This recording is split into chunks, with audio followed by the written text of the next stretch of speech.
ರಾಜ್ಯ ಸರ್ಕಾರದ ಮಹತ್ವಾಕಾಂಕ್ಷಿ ಯೋಜನೆಯಾದ ಇಂದಿರಾ ಕ್ಯಾಂಟೀನ್ಗೆ ಮಂಗಳೂರಿನಲ್ಲಿ ಚಾಲನೆ ದೊರಕಿದೆ.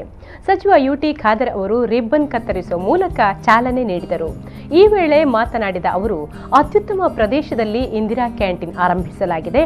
ಹಸಿವು ಮುಕ್ತ ಕರ್ನಾಟಕ ಮಾಡಬೇಕೆಂಬ ಸಿಎಂ ಸಿದ್ದರಾಮಯ್ಯನವರ ನಿಲುವು ಈಡೇರಿಕೆಯಾಗಿದೆ ಎಂದು ಹೇಳಿದರು. ಇವತ್ತು ಪ್ರಾರಂಭ ನನಗೆ ಅತ್ಯಂತ ಸಂತೋಷ ನಾನು ಹೇಳಲಿಕ್ಕೆ ಇಚ್ಛಿಸ್ತೇನೆ.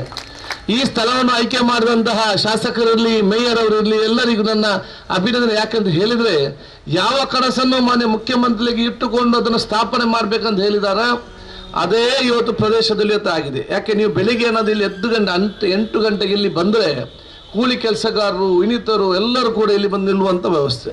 ಇನ್ನೊಂದಲ್ಲಿ ಬೋರ್ಡ್ ಇದೆ, ಬೀದಿ ಬದಿ ವ್ಯಾಪಾರಸ್ಥರ ವಲಯ ಅಂತ ಹೇಳಿ ಬಹುಶಃ ಬೋರ್ಡ್ ಆಗುವಂಥ ವಿಚಾರ ಕೂಡ ಆಗಿದೆ. ಮೀನುಗಾರಿಕೆ ಸಂಬಂಧಪಟ್ಟಂತೆ ಶ್ರಮ ಬೆಳಗಿಂದ ಸಂಜೆನ ಶ್ರಮ ಪಯಿಸುವಂತಹ ಒಂದು ವರ್ಗ ಕೂಡ ಅಲ್ಲಿದೆ.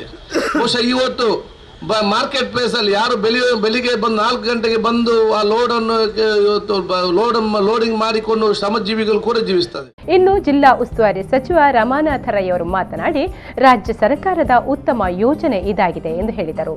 ಸಾಕಷ್ಟು ಜನರಿಗೆ ಬೇಕಾಗಿರತಕ್ಕಂಥ ಕಾರ್ಯಕ್ರಮ. ಇಂದಿರಾ ಗಾಂಧಿ ಅವರು 20 ಅಂಶದ ಆರ್ಥಿಕ ಕಾರ್ಯಕ್ರಮ ಕೊಟ್ಟರು.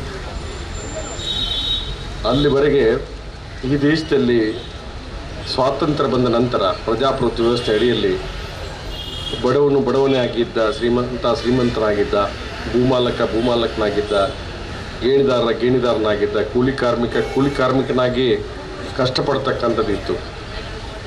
ಇಂದಿರಾ ಗಾಂಧಿಯವರು ಈ ದೇಶದ ಪ್ರಧಾನಮಂತ್ರಿಯಾಗಿ ಬಡವರಿಗೆ ಬೇಕಾದ ಸಾಕಷ್ಟು ಕಾರ್ಯಕ್ರಮ ಹಮ್ಮಿಕೊಂಡು ಬಂದಂಥವರು. ತಮಗೆಲ್ಲ ಗೊತ್ತಿದೆ. ಬಡವರಿಗೆ ಮನೆ ಕಟ್ಟಿಸಿಕೊಡ್ತಕ್ಕಂಥ ಕಾರ್ಯಕ್ರಮ ಇರ್ಬೋದು, ಬಡವರಿಗೆ ನಿವೇಶನ ಕೊಡ್ತಕ್ಕಂಥ ಕಾರ್ಯಕ್ರಮ ಇರ್ಬೋದು, ಬಡವರ ಅಭಿವೃದ್ಧಿಗೆ IRDP ಸಾಲವನ್ನು ಕೊಡ್ತಕ್ಕಂಥ ಕಾರ್ಯಕ್ರಮ ಇರ್ಬೋದು, BPL ಕಾರ್ಡ್ ಕೊಡ್ತಕ್ಕಂಥ ಕಾರ್ಯಕ್ರಮ ಇರ್ಬೋದು, ನಮ್ಮಲ್ಲಿ ದೊಡ್ಡ ಸಂಖ್ಯೆಯಲ್ಲಿ BD ಮಜೂರರಿದ್ದರು, ಅವರಿಗೆ ಬೋನಸ್ ಕೊಡ್ತಕ್ಕಂಥ ಕಾರ್ಯಕ್ರಮ ಇರ್ಬೋದು. ಇದೇ ವೇಳೆ ಸಚಿವರಾದ ರಮಾನಾಥ ರೈ, ಯುಟಿ ಖಾದರ್, ಮೇಯರ್ ಕವಿತಾ ಸನಿಲ್ ಸೇರಿದಂತೆ ಮತ್ತಿತರ ಕಾಂಗ್ರೆಸ್ ನಾಯಕರು ಇಂದಿರಾ ಕ್ಯಾಂಟೀನ್ನಲ್ಲಿ ತಿಂಡಿಯನ್ನು ಸವಿದರು. ಮೊದಲ ದಿನವೇ ನೂಕು ನುಗ್ಗಲಿನ ದೃಶ್ಯ ಕಂಡುಬಂತು. ಮಂಗಳೂರಿನ ಲೇಡಿ ಗೋಶನ್, ಮೂಡಾ ಕಚೇರಿ ಮುಂಭಾಗ, ಕಾವೂರು ಜಂಕ್ಷನ್, ಪಂಪ್ವೆಲ್, ಸುರತ್ಕಲ್ ಇಲ್ಲೆಲ್ಲ ಇಂದಿನಿಂದ ಇಂದಿರಾ ಕ್ಯಾಂಟೀನ್ ಕಾರ್ಯಾರಂಭಿಸಲಿದೆ.